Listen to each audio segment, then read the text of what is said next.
입니다. 2장 1절부터 13절. 오순절 날이 이미 이르매 그들이 다 같이 한 곳에 모였더니 호련히 하늘로부터 급하고 강한 바람 같은 소리가 있어 그들이 앉은 온 집에 가득하며 마치 불의 혀처럼 갈라지는 것들이 그들에게 보여 각 사람 위에 하나씩 임하여 있더니 그들이 다 성령의 충만함을 받고 성령이 말하게 하심을 따라 다른 언어들로 말하기를 시작하니라. 그때 경건한 유대인들이 천하 각국으로부터 와서 예루살렘에 머물러 있더니 이 소리가 나매 큰 소무리가 모여 각각 자기의 방언으로 제자들이 말하는 것을 듣고 소동하여 다 놀라 신기하게 여겨 이르되 보라, 이 말하는 사람들이 다 갈릴리 사람이 아니냐? 우리가 우리 각 사람이 난 곳 방언으로 듣게 되는 것이 어찌 됨이냐? 우리는 바데인과 메데인과 엘람인과 또 메소포타미아, 유대와 갑바도기아, 본도와 아시아, 부르기아와 밤빌리아, 애굽과 및 구레네에 가까운 리비아, 여러 지방에 사는 사람들과 로마로부터 온 나그네 곧 유대인과 유대교에 들어온 사람들과 그레데인과 아라비아인들이라. 우리가 다 우리의 각 언어로 하나님의 큰 일을 말함을 듣는도다 하고 다 놀라며 당황하여 서로 이르되 이 어찌 된 일이냐 하며 같았습니다.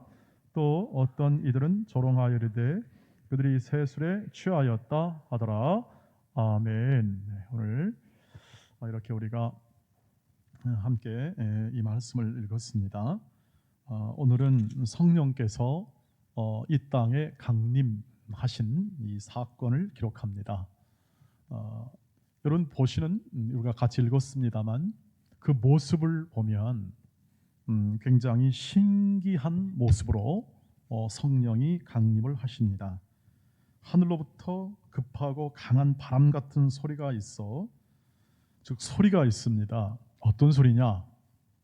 그 소리를 다 여기서 말씀드릴 수는 없겠습니다. 왜냐하면 그때 있었던 소리를 재현하기가 쉽지 않죠. 그리고 온 집에 가득하며 마치 불의 혀같이 갈라지는 것들이 그들에게 각각 보입니다. 불이 갈라지는 것처럼 그 현상이 보이고, 그리고 각각 성령이 말하게 하심을 따라 각 언어로 말하게 합니다. 이것이 성립되려면 그 당시 세계에서 모여든 사람이 있었다는 것을 전제로 하죠. 그래서 오순절날이 되어서 모든 각 사람이 경건하게 하나님을 섬겼던 사람들이 전 세계에서 모여들게 됩니다. 오순절날 3대 절기가 있어요. 유월절, 오순절, 그 다음에 추수감사절. 세 개는 모든 사람들이 전부 다 각 세계에서 와서 예루살렘에서 축제를 벌이면서 지내게 됩니다. 그래서 그곳에서 이렇게 축제를 벌인 기간에 이게 오순절날 이런 일이 벌어지게 되어서 각 나라 언어, 자기들이 갖고 있는 언어로 이런 것들이 전부 다 이렇게 얘기되니까 굉장히 사람들이 놀랄 수밖에 없는 것입니다. 성령의 강림, 이게 딱 역사상 딱 한 번 있는 단회성을 가지고 있습니다. 딱 한 번 옵니다.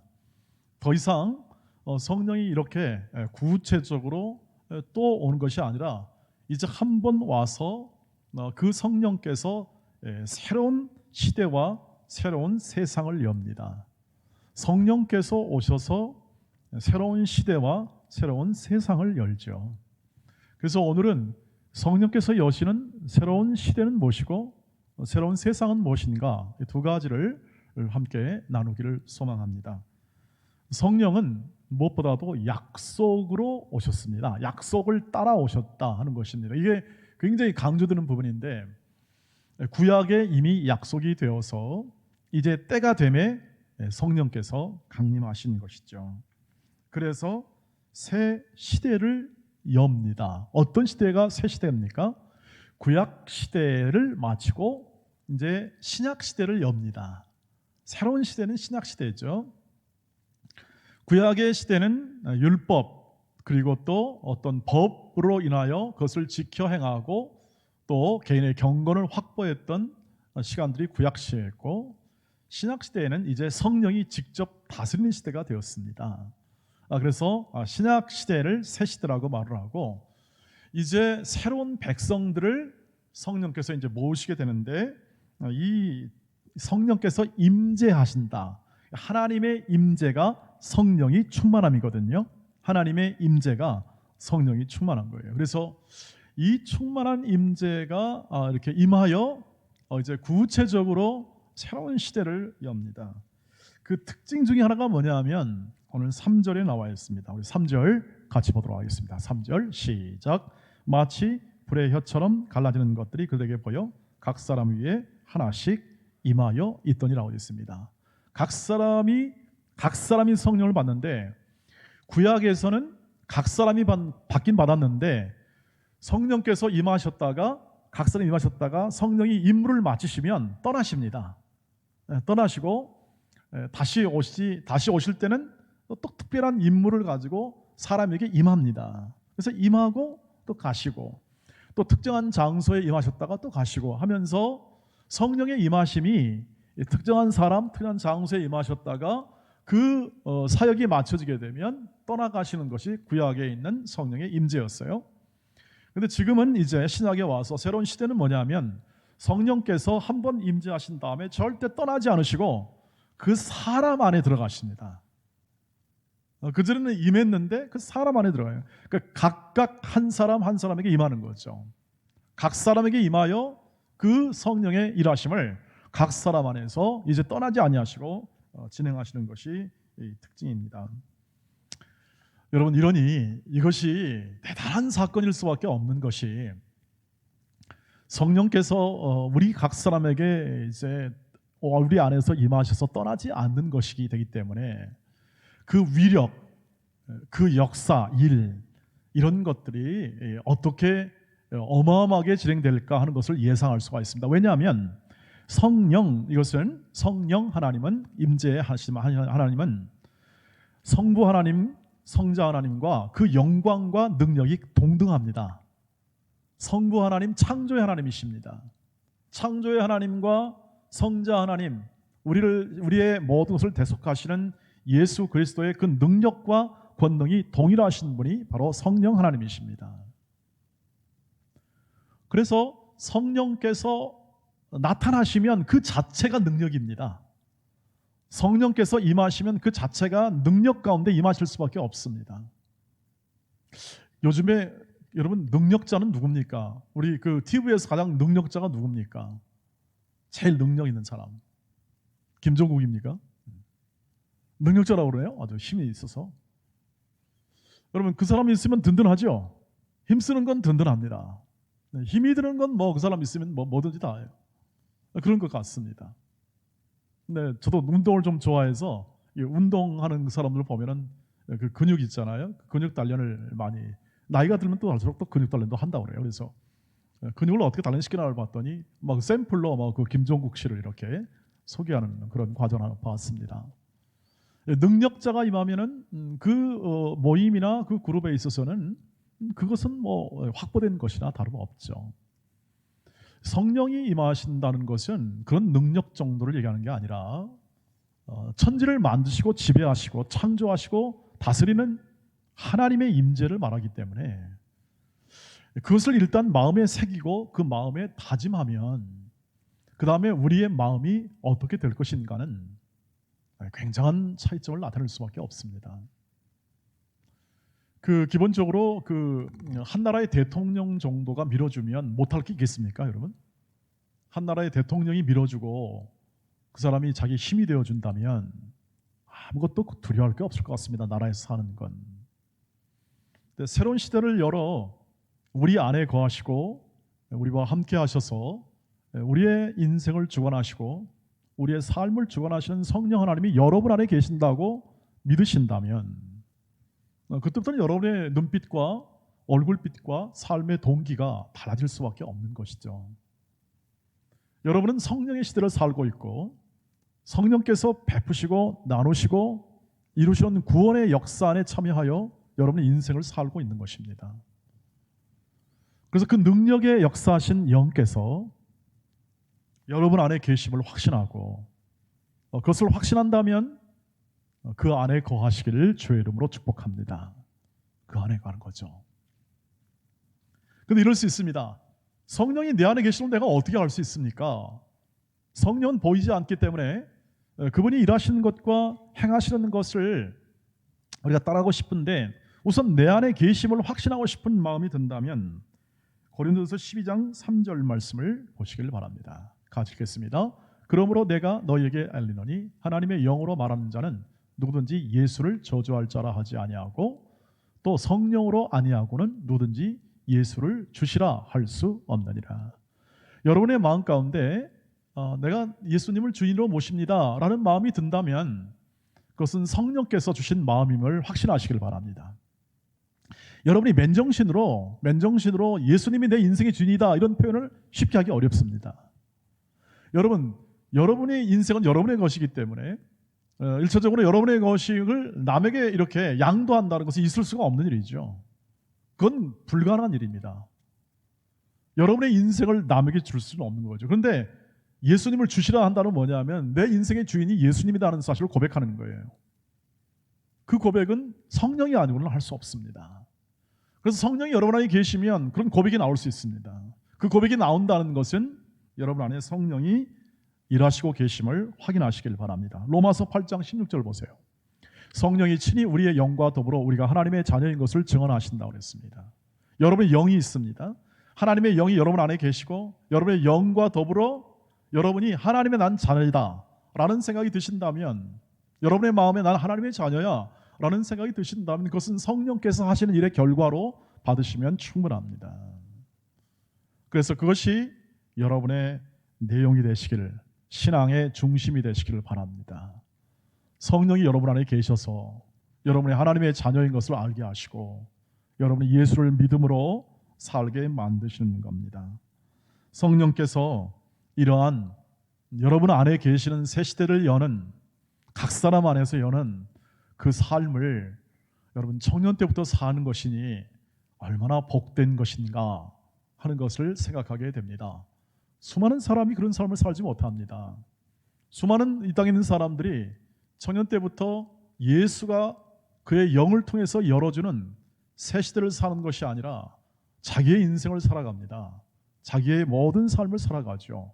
청년 때부터 그렇습니다.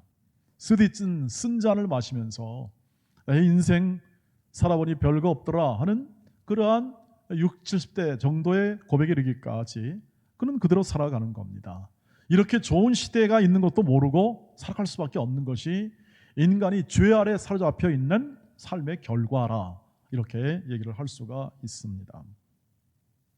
성령이 오셔서 하는 일은 모든 것이 은혜입니다. 왜냐하면 성령이 하시는 일은 우리를 구원하신 일이기 때문에 그렇습니다. 우리를 구원하십니다. 저와 여러분의 인생을 구원하십니다. 그런데 그 예수 그리스도를 주인으로 고백하는 신앙 고백을 하게 하고, 그리고 그 모든 것을 우리의 조건과 우리의 힘으로 하지 않고 성령의 단독적인 사역으로 합니다. 성령의 단독적인 사역으로 우리가 하는 것, 우리가 소원하는 것, 바라는 것들의 어떤 우리의 동기, 힘, 우리 조건이 있잖아요. 우리가 지혜롭고 우리가 할 마음이 있는 그러한 마음의 충만한 열정을 가지고 하는 것으로 성령께서 하는 것이 아니라, 성령께서 하나님의 사랑을 가지고 우리의 조건과 환경에 의한 것이 아니라 하나님이 작정한 목적대로 우리를 인격적으로 우리를 데리고 하나님의 거룩한 길로 행하게 하십니다. 그래서 고린도전서 15장 10절 보십시오. 바울이 이런 고백을 합니다. 같이 읽겠습니다. 시작. 그러나 내가 나 된 것은 하나님의 은혜로 된 것이니 내게 주신 그의 은혜가 헛되지 아니하여 내가 모든 사도보다 더 많이 수고하였으나 내가 한 것이 아니요 오직 나와 함께 하신 하나님의 은혜로다.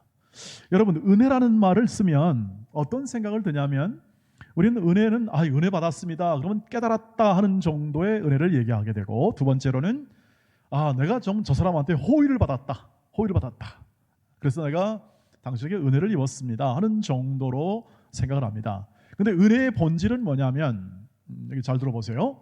은혜의 본질은, 성경에서 말하는 은혜의 본질은 나는 그런 조건과 자격을 갖추지 않았지만, 원인은 없지만 결과는 좋은 것을 은혜라고 말을 합니다. 원인은 없습니다. 원인은 내가 잘한 게 없다는 뜻입니다. 내가 그만한 조건을 갖춘 것이 아니라 결과는 너무너무 좋은 거예요. 저와 여러분이 갖는 이 삶이 너무너무 좋은 거예요. 이 명예와 소유와 권력의 가치가 난무하는 이 세대 속에서 내 삶을 살아가는 것이 굉장히 좋은 거예요. 그 결과만 나는 확인하는 거예요. 원인이 없어요. 원인이. 우리는 우리끼리 하는 모든 행동들은 전부 다 원인이 있습니다. 저와 여러분이 하는 삶에서는 모든 걸 다 원인과 결과로 분별돼요. give and take 있죠. 이게 원인 결과예요. 나는 주니까 나도 다 준다. 주고받는다 하는 것이 뭐냐면 다 인과관계에 의해서 네가 주니까 나도 받고 나도 또 준다 하는 그러한 마음이죠. 여러분 예컨대 이런 겁니다. 난 누가 잘해주니까 나도 잘해준다. 네가 나한테 좋아했으니까 나도 좋아한다. 이건 사랑이긴 하지만 전부 다 주고받는 give and take이에요. 이건 은혜라고 말하지 않아요. 은혜는 뭡니까? 저 사람은 나한테 굉장히 괘씸하게 굴어. 저 사람 나한테 도움이 전혀 안 돼. 그렇지만 나는 예수의 사랑으로 돕고 좋은 말로 위로해줘요. 이게 은혜입니다. 이게 납득이 안 가죠, 여러분? 청년 여러분께 납득이 안 가는 문제입니다. 어떻게 그럴 수가 있냐? 예, 그럴 수 없어요. 그걸 예수님이 하십니다. 은혜라는 것은 예수님이 전혀 우리에겐 그런 근거가 없는데 어느 날 보니까 나를 예수 믿게 하고 나를 복된 하나님의 자녀가 되게 하고 그리고 나를 청년부로 세워주고 또 찬양도 하게 해요. 그런 모든 것들이 다 뭐냐면 내가 한 것이 아니고 하나님의 은혜라는 사실을 고백하게 만드는 것들이에요. 심지어는 이런 말이 있어요. 우리가 아직 죄인 되었을 때 그리스도께서 십자가에 죽으심으로 우리에 대한 하나님의 사랑을 확증했다. 로마서 5장 8절인데요. 이건 안 맞는 얘기예요. 아니 어떻게 죄인을 위해서 죽습니까? 어떻게 나한테 원수된 사람을 위해서 죽습니까? 일본에 있는 어느 한 그 이수연 열사인가요? 이 사람은 일본 사람을 위해서 죽어서 열사가 되기는 했습니다. 관혹이 있습니다. 그런 사람들이.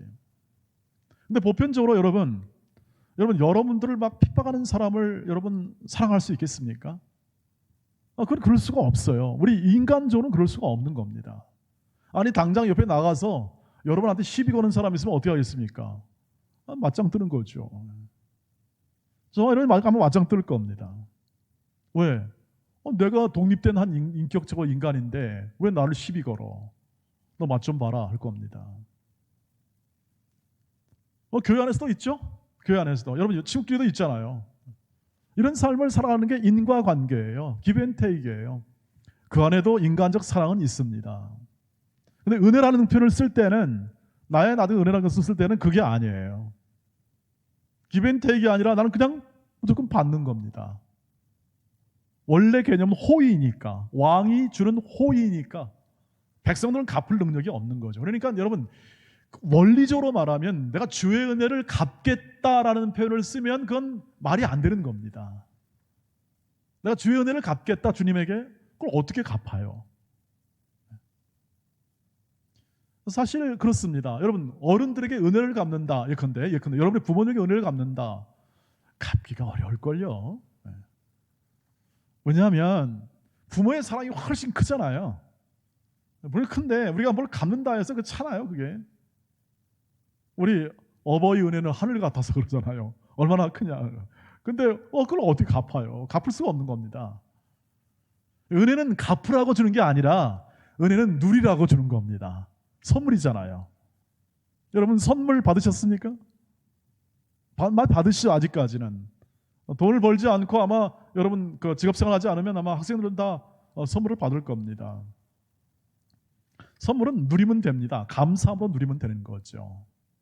여러분 성령이 와서 하는 것은 전부 다 은혜입니다. 그래서 구원과 모든 여러분을 위해서 하시는 모든 일을 다 누리고 기쁘게 하라는 거예요.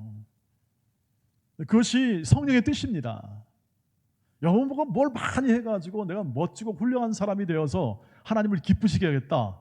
여러분 그렇게 꿈꾸지 마시길 바랍니다. 그러다가 열심히 하다가 스트레스 받아가지고 머리털 이렇게 정말 삐죽삐죽 쓰는 일도 있어요. 정말 머리털에 삐죽삐죽 서요 막. 왜? 스트레스 받으니까. 왜냐하면 성령이 그걸 원하지 않아요. 왜냐하면 은혜로 하시기 때문에 갚아라가 아니라 누려라. 너의 인생 가운데 얼마나 힘드냐. 너의 삶 가운데 얼마나 힘드냐. 청년의 삶이 얼마나 힘드냐. 누려라 이 말이죠. 목사님 그러면 어떻게 누립니까 그걸. 제가 그래도 청년이고 제가 제 책임이 있는데. 여러분 예수를 믿는다는 건 인생을 내 책임으로 살겠다는 게 아니라 주를 의지하며 살겠다는 뜻이거든요.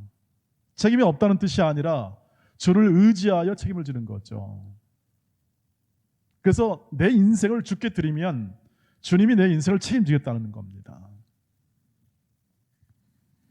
근데 바울도 나의 나된 것은 하나님의 은혜다. 내가 사도보다 다른 사도보다 고생도 수고도 많이 했는데 그거 나중에 지나보니까 하나님의 은혜다 생각이 드는 겁니다. 다 하나님의 은혜더라. 그래서 여러분 안에 계신 성령께서 새 시대를 열어 은혜의 시대를 살게 하는 겁니다. 여러분 안에 있는 모든 삶의 내용이 앞으로 다 은혜로 가는 것이죠. 책임이 없다는 말이 아니라 여러분의 하는 행동 모든 것을 여러분의 것으로 돌리지 않고 주님이 친히 만들고 세우고 역사하고 이루시겠다는 것이 주님의 약속입니다. 믿으시기를 주의 이름으로 축복합니다. 두 번째, 새로운 세상을 엽니다.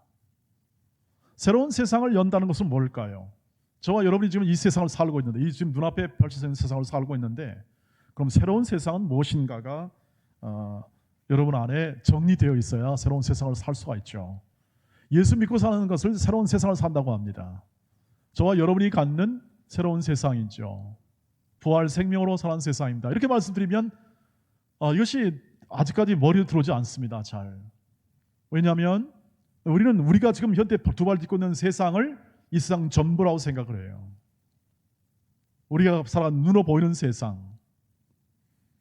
그런데 성령이 열어주는 세상은 다음과 같은 세상입니다.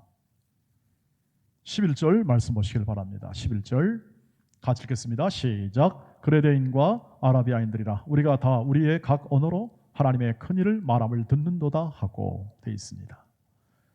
놀라운 일이죠. 이 놀라운 이 갈릴리 사람들이 다 방언을 얘기하는 건데 갈릴리 사람들은 외국어를 공부한 적이 없는 사람들입니다. 전부 다 갈릴리에서 다 자라고 갈릴리로 말하면 지금 우리나라의 저쪽 우리나라 저 북한의 함경북도 있잖아요. 이런데 오지입니다. 오지. 큰 거리가 떨어져 있습니다. 수도는 예루살렘은 남쪽에 있고 모든 권력과 경제의 집중은 다 남쪽에 있고 북쪽은 진짜 변방입니다. 별로 거들떠보지 않는 지역이죠. 그 지역에 있는 갈릴리 사람들이 전부 다 이렇게 말을 하는 겁니다. 주로. 그러니 놀랄 수밖에요. 자, 그럼 이것을 누가 합니까? 성령께서 이것을 다 각 언어로 다 반포합니다. 그래서 성령이 지금 뭘 하냐면 성령께서 하나님의 은혜로 사는 백성들을 전부 다 성령 안에서 모으는 작업을 하고 있는 겁니다. 각 나라 언어로 다 말하게 하심을 통하여 모든 백성들이 전부 다 하나로 모으는, 성령 안에 하나로 모아 하나님을 아버지로 모시고 예수를 주인 삼아 그 인생을 사는 세상을 여는 것이죠. 성령으로 한 가족이 되는 세상입니다. 성령으로 하나 된 몸을 이루는 세상이죠. 그래서 여러분 배우셨죠? 교회는 그리스도의 몸, 그리스도의 몸이 되어 한 지체가 되어 공동체로 사는 것에 뭐라고 하냐면 그것을 하나님의 권속이라고 말을 합니다. 그래서 그 인생을 살아가는 것이죠. 그것이 지금 이 언어를 한 성령 안에서 통일시키는 겁니다. 자, 이게 이제 여러분 이 언어가 언제 이렇게 나눠진 걸 이해하십니까? 이 언어가 언제 나눠졌습니까? 창세기 11장 가면 바벨탑 사건이죠. 거기서 이제 언어가 나눠지게 돼요. 그러면 왜 인간들이 언어가 나눠지게 됐는가? 인간들이 참 모였습니다. 모여가지고 자, 우리가 이제 다 하나가 되어가지고 정말 높이 한번 살아보자 했습니다. 근데 인간들이 모여서 하는 일이요, 하나님 보시기에 선하지가 못해요. 인간이 모여서 사는데 그 하는 행위가 사람들이 어떤 결과를 내냐면 하나님 보시기에 선한 사람이 한 사람도 없기 때문에 그 사람들이 모여서 하는 일들은 하나님 보시기에 전부 다 선한 것이 없어요. 인간은 굉장히 자존심 상할 얘기입니다. 사실 하나님 보시기에 별로 유익한 게 없다. 하나님 보시기에 모여봤자, 여러분 실제로 그렇습니다. 자, 여러분 국가와 국가가 있습니다. 또 지역과 지역이 있습니다. 평화롭게 잘 살던가요? 싸우던가요? 여러분 어떻게 평가하십니까? 나라와 나라 사이가 국제 정치학으로 보면 이웃 나라일수록 서로 잘 살던가요? 아니면 서로 공포하고 무서워 살던가요? 국제 정치학은 학자들은 이렇게 얘기합니다. 제일 문제가 되는 게 이웃 나라랍니다. 멀리 있는 나라는 갈등이 적습니다. 여러분 우리나라하고 영국은요 갈등이 적을 수밖에 없어요. 프랑스나 유럽은요. 왜 그럴까요? 이웃 나라가 아니에요. 우리나라를 뺏으려고 하거나 우리를 못 살게 하려는 영향력을 발휘할 수가 없어요. 별로. 오려면 군대가 뭐 바다를 타는지 비행기를 타야 되는데 오다가 기름 다 떨어지고 먹을 거 없어지고 다 그래요. 미국도 마찬가지예요. 멀리 떨어져 있으니까. 근데 여기 옆에 있는 일본이나 중국은요 호시탐탐 우리를 노려요. 독도를 노리고 여도를 노립니다. 왜냐? 두려워서 그래요. 두려워서. 대한민국과 북한이 통일되면 제일 두려워할 나라가 일본이죠. 일본. 중국도 만만치 않죠. 절대 원하지 않아요. 일본과 저 중국은 우리나라의 통일을 원하지 않아요. 왜 그럴까요? 두려워서 그렇습니다. 통일 한국이 되고 강력해지면 이제 그 옆에 있는 나라의 힘이 지배하는 세상이니까 힘이 투사가 되게 되면은 당연히 두려움을 느낄 수밖에 없는 거죠. 세상은 모이면 자기가 힘을 비축하고 힘을 통하여 그 힘을 투사하거나 혹은 힘을 확대하여 자신의 번영과 안녕을 추구합니다. 그게 안 되면 불안하죠. 그래서 싸우는 겁니다. 가까운 나라일수록 조심해야 합니다. 싸우는 거죠. 그런데 어느 한 나라가 강대하게 되어서 이웃 나라 할지라도 이렇게 서로 이렇게 화평하게 그 약자가 그 강자의 비율을 맞춰주면 평화를 유지합니다.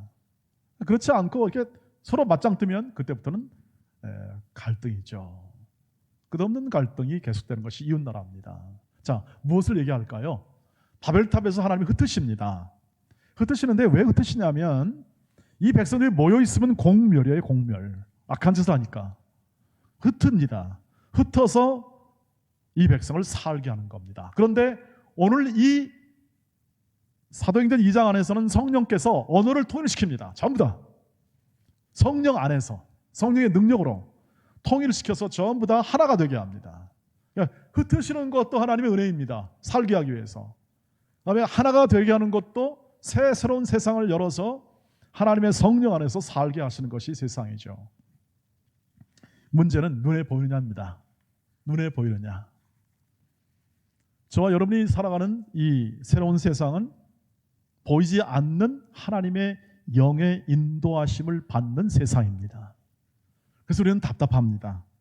그래서 부족하고 그리고 우리는 의심도 하면서 살아갑니다. 앞으로도 계속 의심할 겁니다. 저와 여러분이 더 커가면서 신앙이 더 커가면서 계속 의심합니다. 왜? 보이지 않기 때문에. 그러나 이런 말을 하죠. 여러분 어른들이 시험을 이렇게 합니다. 영안을 뜨게 하옵소서. 영안, 영적인 안목에 눈을 뜨게 하소서. 그것이 뭐냐면 성령의 다스림과 인도하시는 세상, 성령이 다스리는 그 세상을 바라볼 수 있는 안목을 달라는 기도입니다. 성령이 지배하고 성령이 다스립니다. 그리고 성령이 하나 되게 만드는 거죠. 성령께서 교회를 세우시고 그 교회로 사람을 불러주시는 것도 눈에 보이는 성령의 나타나심이 됩니다. 그래서 말씀드렸다시피 성령께서 은사도 주시고 각양 여러 직분을 주셔서 교회가 하나님의 성령의 다스림을 받는다는 사실을 그 직분자들은 알게 하는 것이죠. 목적이. 그래서 직분이 필요하고 그것을 눈에 보이도록 조직도 하면서 그 조직이 나타나게 되는 것이죠. 목사는 하나님의 선물이죠. 왜냐하면 성령이 주셔서 이 성령의 말씀을 가르치려 하기 때문에 교회의 선물이 되는 겁니다. 그러니까 영적인 안목이 뜻이셔야 이 부분을 이해할 수 있습니다. 그냥 조직만 바라보면, 우리 교회 조직 있죠. 장로교 조직이 있습니다. 이 조직을 바라보면 여러분이 이 조직만 가지고 판단해버리면 세상의 회사와 다를 게 없습니다. 그냥 그 판단으로 이 세상적인 삶의 가치로 판단하면 세상의 모든 조직과 비슷하잖아요. 그래서 어떤 분이 합니다. 목사님은 대표이사세요? 그래. 나는 아닙니다. 나는 교회는 그런 것이 아니라고 얘기를 해도 못 알아듣죠. 그럼 목사님 헌금을 다 쓰시나요? 아니에요.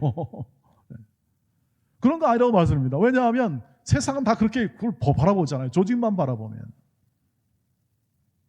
그래서 이 성령께서 이 나타나심을 표현해 주는 것들이 성령의 은사를 통하여 직분으로 나타납니다.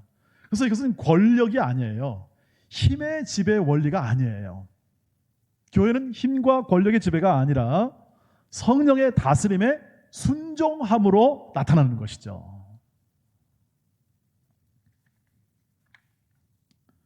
자, 그러면 마지막으로 이렇게 하겠습니다. 세상을 열어주었는데 어떻게 살아가느냐? 그것을 눈을 뜨면 뜰수록 그 세상이 눈에 보인다 했습니다. 그 말은 성령을 따라 행하면 행할수록 그 삶이 눈에 더 차오게 됩니다. 아직 우리가 청년 때 신앙생활하면서 여러분이 겪고 있는 모든 현실의 문제 속에서 겪고 있으면서 때로는 교회 안에서도 정말 현실과 같은 일들이 벌어진 것을 보면서도 여러분들은 계속 앞으로 더 자라가야 될 겁니다. 무슨 말이냐면 이것이 이 성령이 이어주는 이 세상이 결국 각 사람을 큰 그림의 구원을 이루는 과정이 되겠고, 교회는 그것이 이어서 역사가 되는 것입니다. 교회는 역사가 되고 우리의 모든 각 사람은 끝없이 이 하나님이 생명 주시는 날 동안 예수를 닮아가는 인생을 살게 합니다. 그 안에 직업이 생기게 되고 가정이 생기게 되거나 혹은 또는 배우자가 생기게 되거나 하면서 성령께서는 여러분들을 이끌어내실 것입니다. 그래서 성령의 다스림이 분명하게 되려면 성령을 따라 사는 인생을 사셔야 합니다. 여러분이 그냥 여러분 뜻과 여러분 마음대로 그냥 살아가면은 성령을 따라 살 수 없고 계속해서 이 세상이 주는 가치에 의해서 계속 이렇게 눌림을 받고 살아갈 수밖에 없습니다. 세상의 가치는 말씀드렸죠. 항상 이 세 가지를 기억하세요. 소유, 명예, 권력입니다. 소유와 명예와 권력입니다. 이 세 가지가 세상이 추구하는 가장 긴급하고 가장 중요한 가치를 추구하는 것입니다. 근데 성령은 뭘까요? 예수입니다. 예수의 가치입니다. 예수 안에 있는 지혜와 진리입니다. 진리를 가르쳐 줍니다. 지혜를 주십니다. 세상은 아까 싸우는 세상이라고 했습니다. 전투하는 세상. 그래서 여러분 세상에서 이런 말 쓰잖아요. 출근 전쟁, 입시 전쟁, 취직 전쟁, 다 전쟁 씁니다. 왜 그럴까요? 그게 사는 세상이에요. 잘 표현해 주시고 있잖아요. 사람들 잘 표현해 줍니다. 여러분 어느 정권이든 내로남불 정권이에요. 어느 정권이든. 왜냐하면 반복하니까. 그 실수를 반복할 수밖에 없어요. 왜? 죄 아래 붙잡혀 살면 결국 명예와 소유와 권력에 의한 3대 가치, 이 가치에 의해서 언제나 살아갈 수밖에 없어요. 여러분 별 수가 없는 거예요. 인간의 삶이. 그러니까 한 70만 살아보면 뭔 얘기하냐면 인생은 별거 없다는 걸 알게 됩니다. 70까지만 살게 되면. 저도 한 10년을 더 살아보려고 해요. 정말 그런지를. 여러분들에게는 잘 해당이 안 되는 얘기일 거예요. 왜냐하면 이제 20대, 30대에서 이제 막 여러분의 인생의 기반을 다지고 하는 이 과정 속에 있기 때문에 여러분 안에 있는 그 삶의 길이가 많이 남아 있어서 왜 인생이 별거 없냐 희망찬데 이제 알게 되죠. 이 현실의 냉엄함을 알게 됩니다. 그러나 두려워할 이유가 없습니다. 여러분 두려워할 이유가 없는 것은 여러분 안에 계신 성령이 여러분을 보호하시고 인도하시고 카운슬 해주십니다. 성령의 다른 이름은 카운슬러, teacher, helper. 그러니까 돕고 그 다음에 가르쳐주고 그 다음에 상담해주고 여러분의 인생을 예수 닮은 인생을 꼭 만들 거예요. 그게 성령의 의지입니다. 뜻입니다. 하나님의 뜻이죠. 우린 그걸 믿는 사람들이죠. 그래서 우리는 이 세상을 살아가면서 여러분 앞으로 여러분이 이 걸어가는 길 속에서 이런 세상을 열어주심에 대해서 꼭 성령을 따라 사시기를 바랍니다. 성령을 따라. 낯선 용어일 수 있어요. 여러분에게는 조금 더 낯선 용어일 수 있지만 분명한 것은 오늘 이 말씀을 통해서 확인해서 여러분의 인생 가운데 돌이킬 수 없는 성령이 임했다는 것은 절대로 성령이 후회하지 않습니다. 돌이킬 수 없습니다. 여러분이 돌이킨다 해도 성령은 끌고 갑니다. 대신 좀 맞을 겁니다, 여러분. 아플 겁니다. 왜냐하면 말 안 들으니까. 성령이 말 안 들으면 때려서라도 가죠. 그러나 여러분이 걸어가는 길 속에 이 현실과 이 현실의 가치를 두고 성령을 따르지 아니하면 여러분 계속해서 다른 예수 안 믿는 사람들이 걸어가는 길을 그대로 걸어갈 수밖에 없고 그 길의 끝은 뭐냐면 죄의 싹은 사망이라는 그 삶의 결과를 맺을 수밖에 없습니다. 그리고 내 안에 성령이 계신데 계속해서 내 육체를 따라 내가 내 마음과 내 뜻으로 세운 가치를 따라 살게 되면 그때는 나타나는 열매가 뭐냐면 싸움이요, 분쟁이요, 이단이요, 뭐 이런 것들 있잖아요. 이런 것들 결과를 얻을 수밖에 없습니다. 그러나 성령을 따라 살면 여러분 안에 사랑과 희락과 화평과 오래 참음과 자비와 양성과 충성과 온유와 절제의 열매를 맺게 될 줄 믿습니다. 그 약속을 믿으십시오. 그리고 여러분 실패를 두려워하지 마십시오. 여러분이 겪는 문제 중에 큰 게 뭐냐면 실패입니다. 내가 원했고 내가 바랬던 목표가 이루어지지 않을 수 있습니다. 당장 이루어지지 않을 수 있습니다. 그래서 실패라고 규정할 수 있습니다. 그런데 그 실패감이 주는 그 좌절감이 굉장히 크죠. 나는 예수를 믿어도 안 되나 보다. 성령을 따라 행해도 안 되나 보다. 그런 그 마음의 감정이 있을 수 있습니다. 내가 잘 나갈 때는 내가 뭐 직장이나 모든 환경이나 좀 좋아질 때는 하나님이 축복하신가 보다. 성령이 함께 하시니 잘 되는가 보다. 근데 이 세상에서 실패라고 여겨지는 것들에 내가 현실에 부닥치게 되면 우리는 그것에서 좌절감을 맛볼 수 있는데 여러분 우리가 받는 모든 주 예수 그리스도를 따라 성령을 따라 사는 인생, 즉 그것은 사랑의 인생을 사는 건데 진정한 사랑, 예수의 사랑을 이루는 인생을 사는 건데 그것을 하다가 잘 막혔을 때는 이렇게 생각하시기 바랍니다. 시련은 있으나 실패는 없다. 시련은 있으나 실패는 없다. 실패라는 감정이 들어도 우리 인생에 손해 나는 법은 없다. 로마서 8장 28절입니다. 같이 읽겠습니다. 시작. 우리가 알거니와 하나님을 사랑하는 자 곧 그의 뜻대로 부르심을 입은 자들에게는 모든 것이 합력하여 이게 성령의 사역입니다. 이게 성령의 사역. 8장 26절부터 28절까지 성령의 사역인데 우리가 탄식할 때는 친히 우리를 위해서 기도해 주십니다. 우리가 하나님의 뜻을 잘 모를 때는 하나님의 뜻을 알게 해 주십니다. 그 다음에 모든 것이 합력하여 선을 이게 합니다. 우리의 실패, 좌절, 눈물, 한숨 이런 것들이 있습니다. 여러분 예수 믿는다고 길길이 뛰면서 모든 게 다 기쁨이요, 환희요, 영광이라는 것은 성경에는 없습니다. 우리도 어떤 때는 세상 사람보다 더 가난하게 살 수도 있겠습니다. 그런 또 현실을 맞이할 수도 있습니다. 그걸 원하지는 않습니다, 물론.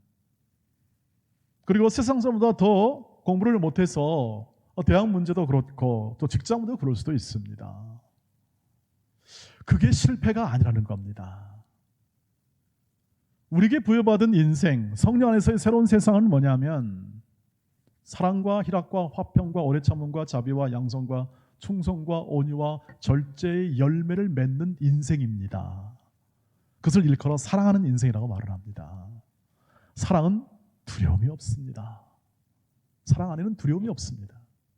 여러분의 인생 안에는 성령 안에 있는 인생은 두려움이 없는 겁니다. 잘 이해가 안 되실 수 있습니다. 계속 가보십시다.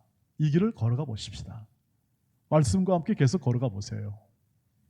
그런 것들이 여러분 안에 열매 맺고 여러분 안에서 풍성히 열매 맺는 것을 확인할 수 있습니다. 목사로서 혹은 또는 설교자로서 제가 지난까지 해왔던 그런 경험을 통해서도 여러분이 증언할 수 있는 것은 그것입니다. 인생은 사랑할 때 가장 아름답고 인생은 그 예수의 사랑을 실천할 때 가장 영광스럽습니다. 십자가는 주님의 인생의 가장 큰 영광이었습니다. 희생이 아니었습니다. 우리말로 하면 영광이었다고요. 여러분의 사랑, 저는 여러분들이 하는 여러분 친구와 이것은 필레오죠. 그 다음에 부부와 에로스죠. 이런 사랑도 참 보기 좋잖아요. 부부와의 사랑도 정말 좋고 친구와 보기 좋습니다. 여러분 자체가 지금 광채가 나는 것을 여러분 아십니까? 사랑할 나이가 되었습니다. 사랑할 모든 환경이 되었습니다. 사랑하면 사람이 이뻐져요. 사랑하면 사람들이 멋져져요. 그걸 하라는 겁니다, 여러분. 직장과 사회와 모든 환경 속에서 예수의 사랑이 여러분 안에서 풍성하게 성령 안에서 느껴지게 되고 담게 되어지고 확신하게 되어지고 그 믿음으로 때로는 실패하고 억울하고 아픈 모든 환경 속에서 그 사랑의 삶을 지속할 때 여러분의 인생과 삶이 어떤지를 하나님이 꼭 책임져 주시고 인도하시겠다는 겁니다. 그것을 신뢰하고 따라가는 것이 믿음입니다. 그 믿음을 달라고 기도하시기를 바랍니다. 여러분의 인생과 제 인생이 실패가 없다면 나머지 부활 생명으로 하나님께서 나중에 다 회복시키겠다는 뜻에 근거합니다. 이 은혜가 여러분 안에 충만하기를 주의 이름으로 축복합니다. 그리고 그것이 여러분의 오늘 말씀 속에 담긴 새로운 시대와 세상을 여시는 성령 안에서의 삶이기에 그 삶을 실험하시고 그 삶을 목전에 두고 분투하시고 노력하시고 그 삶을 위해서 여러분의 청춘, 여러분의 있는 힘, 노력을 충실하게 발휘할 때 하나님께서 기뻐하시는 풍성한 성령 안에서의 삶의 열매가 여러분 안에서 풍성히 맺히게 될 것입니다. 기도하겠습니다.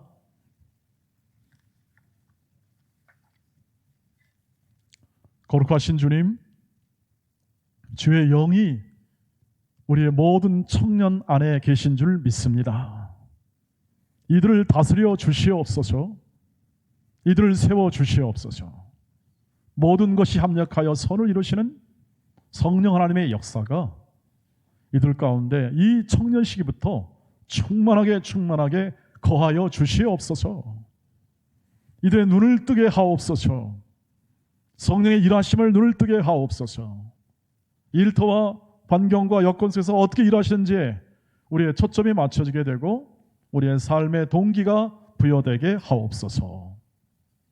이들을 사랑하시고 이들을 세우시는 성령 하나님의 큰 역사가 제 눈에 보이는 것처럼 이들 눈에도 확연히 보이게 하시고 모든 몸된 지체로서의 교회에 성령의 은사의 나타남이 각 사람을 통하여 이 모든 청년회를 스스로 세워나가는 귀한 은혜가 날마다 충만하게 하옵소서. 예수님의 이름으로 기도하옵나이다. 아멘.